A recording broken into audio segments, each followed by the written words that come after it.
welcome to the interview on WION. With me is Amina J. Mohammed. She is the Deputy Secretary General of the United Nations, joining us from New York. Good evening, Amina. Good to have you on the show. Good evening this morning. My first question to you, has the United Nations outlived its purpose? Has it become a cozy club of the P5 and its allies? Absolutely not. It continues to be the global town hall for the global village. It's where every voice is heard and where we look to find solutions to the many challenges in a complex world. So I would say no, it has absolutely not. It's needed even more today to really respond to the different crises that we have around the world. We have very many crises, but the United Nations decisions aren't binding. Its credibility is also being questioned by many. Is it frustrating then, as the Deputy Secretary General? Is it time, according to you, for an image makeover and some course correction at the UN? Well, I think that, what we have is an institution where 193 member states come to try to find solutions to these complexities. And it isn't always as easy looking at that from the outside.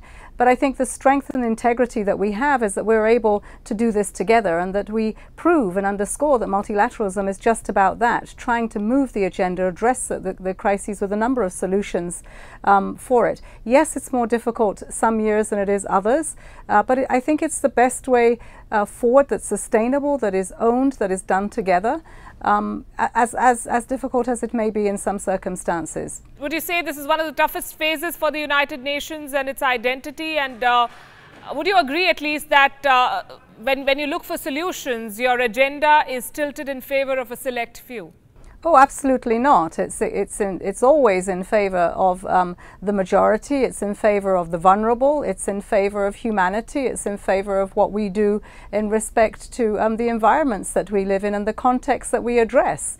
So no, I don't think it's of the few. If you want to use the word few, I would say the most vulnerable come first, particularly in the agenda that we have set over the last few years around the Sustainable Development Goals and the framework for 2030. Let me give you an example. The United Nations Human Rights Council recently released a report on Kashmir that the government of India, for one, has trashed. They've called it biased.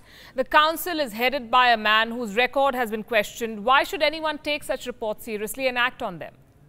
Well, the way and manner and processes that we have our reports, of course, give the responsibility to countries to really look at their first responsibility to citizens, which is their safety. What we do with these reports is to really highlight the challenges that we have and work towards resolving them. And I think that reports like this go a long way in trying to do that. And that's why we have them. Credible people are part of the process, and we put that on the table, and we hope that we can engage with governments to try to find a way forward on the many challenges that countries face. I'm not sure how many agree with you, because the United States recently quit the UNHRC, calling it, and I'm quoting, a cesspool of politics. How big a setback are statements like these, actions like these for the organization and for the concept of multilateralism that you just spoke about? Well, it's always a concern when member states lose confidence in any one of our agencies, our processes, and I think that what we have to do is to continue to find ways to ensure that they come back in, they stay within the tent, that we improve and address the concerns that they have. This continues to be a process that the United Nations is engaged in. As I've said, some years and days and times are really very difficult, and it's up to us to try to continue to keep that space open for dialogue, that space open that, we are hopeful that we can resolve these very contentious issues. Well, dialogue is significant, Amina, only if it leads to something, a conclusion. It seems that the United Nations, is a toothless body, that any organization or country has the right to reject its reports. If you look at the situations now, the situation in Syria, the conflicts now, the challenges, the dialogue between America and North Korea, the situation in Pakistan where a terrorist outfit is entering mainstream politics with 265 terrorists contesting elections. What role has the United Nations played in it? What difference has it made, if any? Well, I think things could be far worse. The United Nations doesn't run the world. Governments run their countries, and sovereignty is incredibly important to that. What we do is to convene these sovereign nations to make sure that within our core values and the frameworks that we have, which you rightly said are not always ones that are legally binding, that we continue to keep people within that frame with those core values. You know as well as I do, even in your own family, you have disagreements and you try to make sure that they pull back to the center center of the values that you hold dear for humanity. And I think that that's what we try to do. As I've said, there will always be situations worse than others. And we continue to give voice to it. We continue to expose that and put a light on it, and move towards actions that we can take within our remit. And if we can't, the dialogue is important. It is not that it is a toothless bulldog. I think that if the United Nations was not here today, you would not have that platform to engage, to leverage, to convene, to even begin to have the conversations for many peaceful resolutions that we've had, many issues that we've addressed, many frameworks that have actually bettered people's lives. So that's what we do. I mean, our commodity is about hope. It's about making sure that the light at the end of the tunnel is just that we work towards it day in, day out. The reality is one, the aspiration is another, and the United Nations is there to try to close that gap every day of our lives. Would you at least agree that there is a need for reform, urgent reform, and what is the current status of plans to reform the UN? Now I agree with you. Of course we need reform, which is exactly why the Secretary General came in the first place.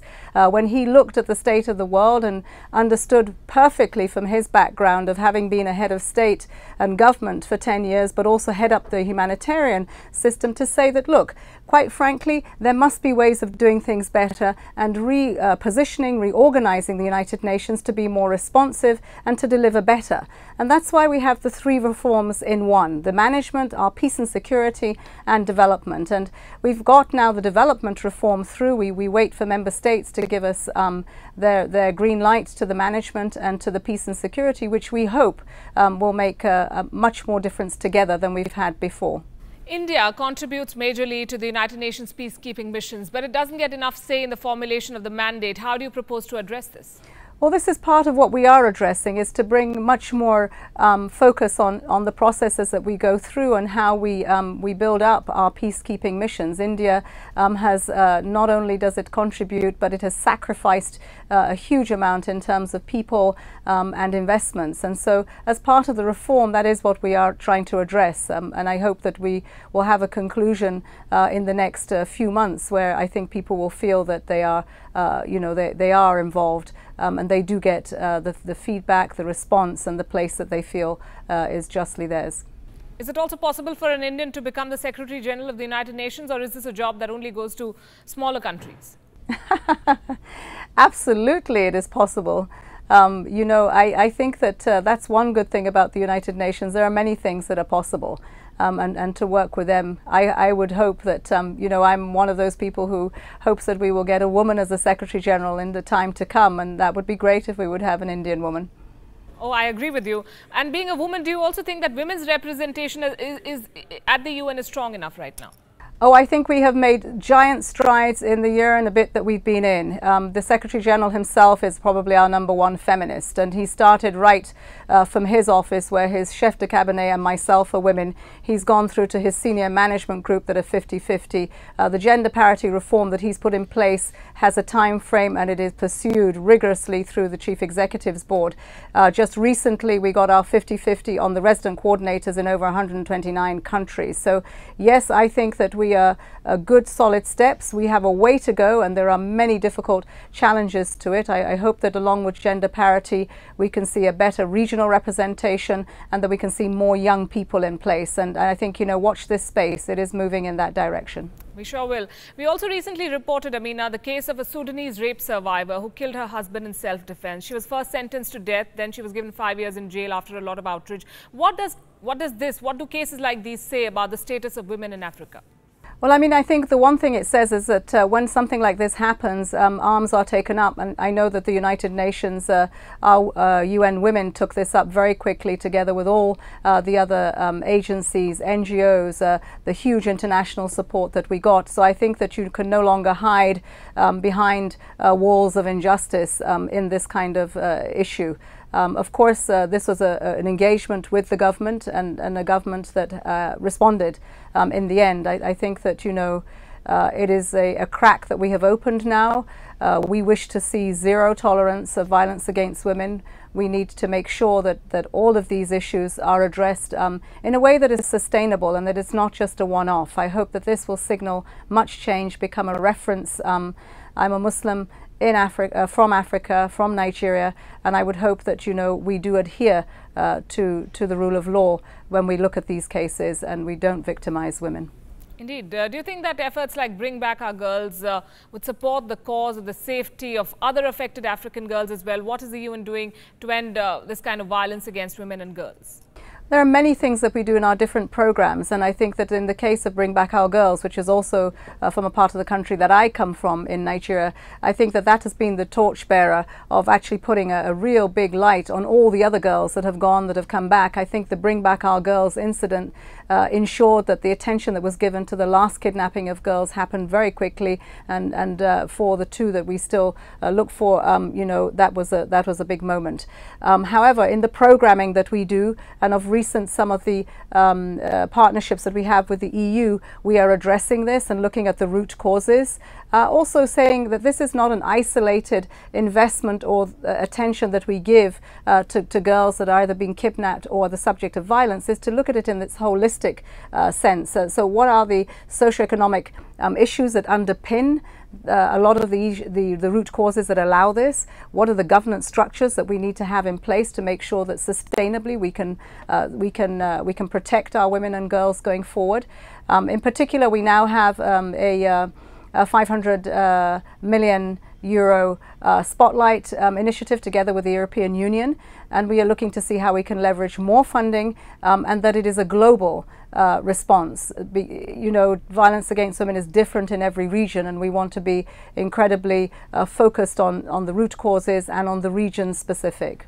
Another challenge is the acknowledgement of the fact that this constitutes crime against women. It also changes from country to country. You've been very active, as you said, in Nigeria and recently across the Sahel.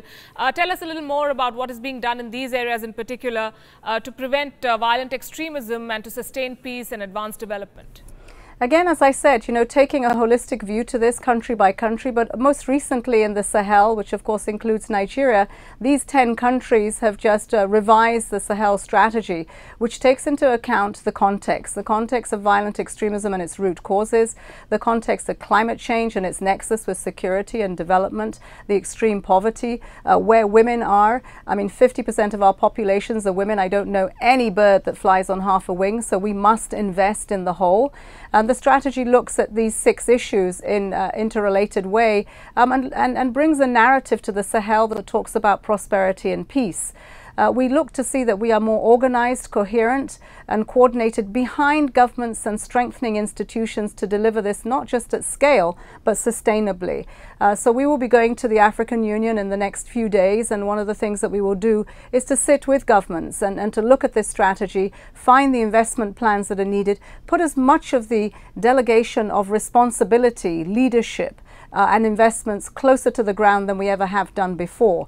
This includes the management reform, which seeks to do that at the UN, but in development we've now given a much more empowerment to our leadership at country level in the form of the resident coordinator. So the coordination is far more coherent and responsive, and it reaches out to other partners, and not just government partners, in civil society, in business, our community-based organizations. And then on the other hand, that we are also looking at a number of development reforms which ensure that our agencies, led by the UNDP, are able to look at the SDGs and that conceptual paradigm shift and really respond to ensuring that globalization is just, means that our economies have to be inclusive, and being very specific about what that means in the programs and the way in which we invest. What is the United Nations 2030 Agenda for Sustainable Development? Countries need incentives to deliver this. What is the UN doing to help them? Well, first you have, this is a one framework that all 193 countries gavelled. We didn't force anyone into this. I think that that's half the integrity of the framework, is that when you look at that framework, you see yourselves in it. I think what we have to do in the United Nations is at the country level to support the partnerships and to leverage the domestic resources that are being put towards the SDGs to make it happen. This is difficult in many countries, but there is success.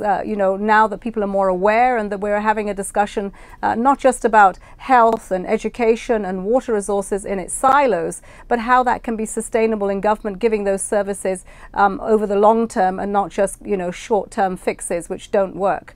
So economies need to grow. The revenues need to really feed what we do in education and health and access to water, reducing poverty, providing the jobs. We need to see that countries in every case have a chance to respond to climate change, have a chance to put in infrastructure in place which will underpin the sustainability of a good healthcare system, a good education system. So the holistic nature of the SDGs is what I believe governments will see, recognize and embrace.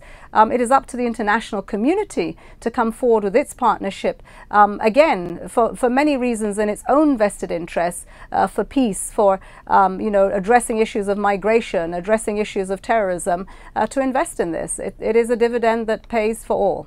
Another talking point that is gaining currency is South-South cooperation. Is it only to ensure that developing nations do not feel left out? No, it's not. I mean, quite frankly, the South-South cooperation, in addition to what we see people doing in the North-South relationships, is very important. I recently attended the Shanghai Cooperation Organization meeting, and I was very impressed that on the basis of trust, you find a group of countries coming together within a region. Of late, the two editions have been India and Pakistan, signing agreements that go beyond just the security conversation, but economic integration, and also, a MOU with UNESCO on culture. So I think South-South cooperation has got a lot to benefit not just South-South, but the rest of the world. You see, for instance, China's new initiative on the Belt and Road. That's also going to provide jobs, it's going to provide infrastructure, it is going to link up the world in a much more positive way for prosperity. And I think, that augurs more peaceful environments. You think so? Because the Belt and Road Initiative is also pushing smaller nations into debt. Well, the Belt and Road Initiative, pushing them into debt, I've not understood that. What I do believe is that the Belt and Road Initiative needs for us to ensure that the countries that it passes through are able to sit at the table equally and find the prosperity of the Belt and Road in their own nations with local content, with the ability to negotiate agreements fairly. And I think that that's what we are supporting and what I see happening currently. I think some of the perceptions may be perhaps on past trends that people feel will find themselves in the future. I don't think so. I think we're all very aware that we need to empower countries to participate equally in what is probably one of the biggest infrastructure initiatives ever taken. Let me explain, and this is not based on perception. This is not a level playing field.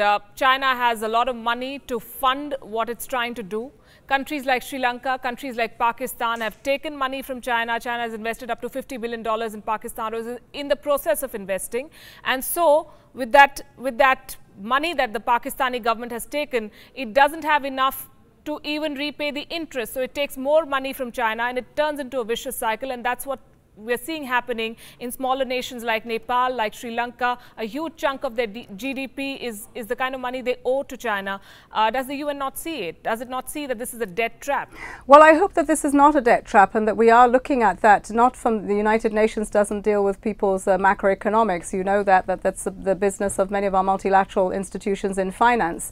But what I do believe is that governments should have an equal playing field and that they should see returns in the investments that they make. And so those agreements, as I said to you before, need to be addressed. Now, if that's not happening, then it should happen. And I think that, this is something that as the Belt and Road Initiative evolves, we hope that these issues would be taken up. What is your position on the current immigration ban in the United States, how the president of the US, Donald Trump, has dealt with illegal immigrants, and how there seems to be an overwhelming anti-immigrant sentiment in Europe? Well, I think, we have two processes that are ongoing in the United Nations, the Global Compact on Migration and the Global Compact on Refugees, and we hope that member states here will address the concerns that are that are currently being tabled by citizens, by the international community, and I hope that in the next few weeks we will see the conclusion of that. Hopefully that provides a good frame for us to address many of these concerns. My final question, and this is according to surveys and reports that we have accessed, only 3% of refugees, it seems, across the world are rehabilitated or repatriated or absorbed in the country where they land. The others live in a limbo. They don't have jobs. They're not absorbed into societies. Why don't we have a comprehensive and sustainable policy on refugees and immigrants? We are about to have that. That is something that we're addressing. I mean, we were the first to take that up, and that's why you have a process of member states that is trying to come to an agreement on the Global Compact for migration and for refugees. And as I said, you know, watch that space for what comes out in the next couple of months. Let's address how we implement those. As I said before, when you have an agreement between 2 or 3 people, much easier than when you're dealing with migration and the refugee issues in a global context. 193 countries with different ways of doing things. To bring them to consensus with the highest possible ambition is what our job is. And I think that we have got some good text on the table right now, and I think that will translate into what we can integrate into the development reform, and that we can move with ensuring that we have respect and dignity and human rights for all our citizens, and those who actually, as you say, find themselves without a citizenship and are in limbo, are in transition. We want to make sure that at the heart of this is about our human rights, is about our humanity, is about everyone being kept within the human family. Amina J. Mohammed, all I can say is that your optimism is encouraging. Thank you very much for joining us here on WION. Thank you very much for having me, and have a really good evening.